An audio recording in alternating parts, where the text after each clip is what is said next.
Strangelove, 2001: A Space Odyssey and A Clockwork Orange, has died at the age of 70 at his home in Hertfordshire.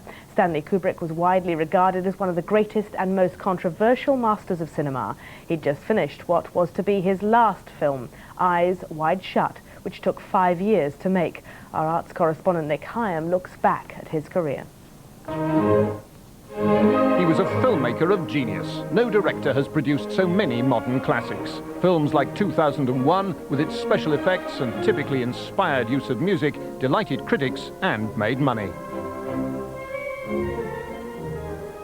He was a self-taught filmmaker who could do every job on set. By the early 60s, when he came to Britain to make the controversial Lolita, he'd already made Hollywood hits like Paths of Glory and Spartacus. He made all his subsequent films in Britain, including the biting anti-nuclear satire Dr. Strangelove, starring Peter Sellers.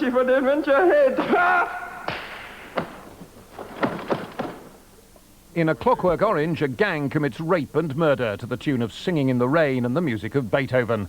The film's bleak view of the future horrified many. When it was blamed for provoking real violence, Kubrick withdrew all copies.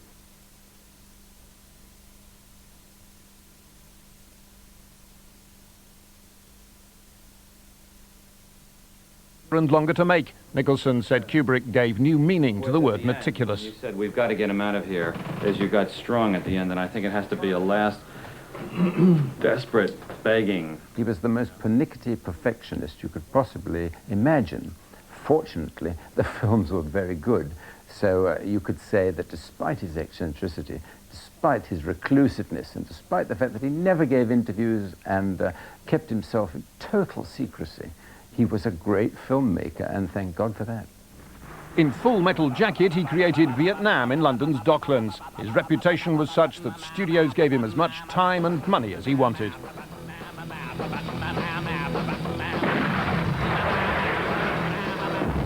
You, John Wayne!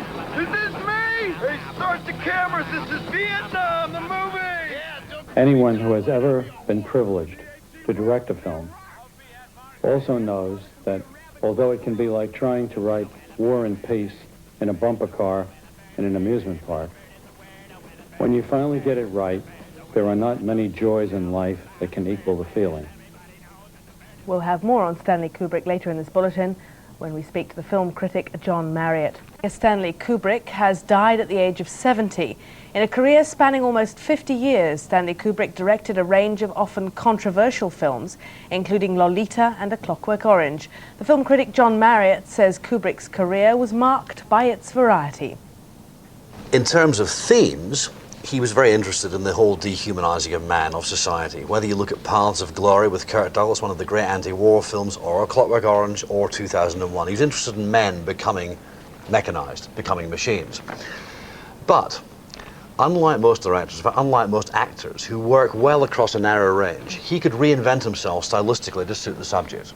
So I think it's not easy to pin him down to one visual style, except to say he was highly visual. To illustrate the point you were making about dehumanizing, I think we have a clip from 2001: A Space Odyssey, which will run here. I know everything hasn't been quite right with me. Very confidently that it's going to be all right again. An impressive film. If it's fair at a time like this to question a director at all, what did his films lack? He was by nature a highly obsessive, meticulous individual. This is a polite way of saying his films were long. I mean, even a sort of pop film like The Shining, which would have been a great, slim 90-minute film, was 146 minutes long. I mean, this is quite absurd, and the film loses its way rather badly.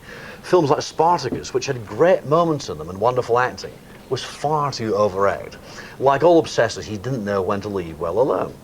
And I think if you look at Eyes Wide Shut, which he spent 2 years filming on the streets of London with Tom Cruise and Nicole Kidman, you know, 2 years making a film, it's absurd by anyone's standards. Well, what about Eyes Wide Shut? Because had he finished it to his satisfaction before he died? I think he probably had, because he wouldn't let anyone look at anything, even studio heads, until he was pleased. Now, have I got a fax for you? I had a fax on Friday, and according to this fax I got from the States, the executives of the studio that backed the film had seen it in a preview theatre in New York. Now, Kubrick would never have let them see it were he not ready.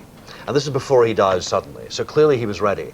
Being a highly secretive, protective man, he insisted that one of his gophers took the film out from England to New York and took it back on the next flight, back to his house. This was only 2 days ago. Do we know what the studio executives thought? Not yet. I'm sure he wouldn't let them speak. They may now speak, of course. Well, he did have almost unprecedented freedoms from studio interference, didn't he? How did he manage that? Well, he made, I mean, his early films didn't make a lot of money. The Killing was a very good film, gave him instant critical kudos. And Paths of Glory as well with Kirk Douglas, one of the great war films, certainly one of the great anti-war films ever.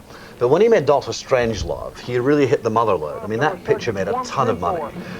No small coincidence, of course, that Peter Sellers was the star, playing 3 roles. So that made him a lot of money. But he was, you know, studios always want to make money, but they also like prestige. If they have a big shot prestige director attached to them, who will occasionally lose a lot and now and again make something, it helps them for PR reasons. Redeems the industry's reputation. He would not let studios not let him be free, let's put it that way. This is another way of saying he wasn't an easy man to get on with. Why did he adopt the United Kingdom? Because he ended up shooting all his movies here, never leaving the country. He got fed up with Hollywood, but instead of just sort of, you know, complaining quietly and smiling at the right executives, he told them where to go and moved over here. Film critic John Marriott there.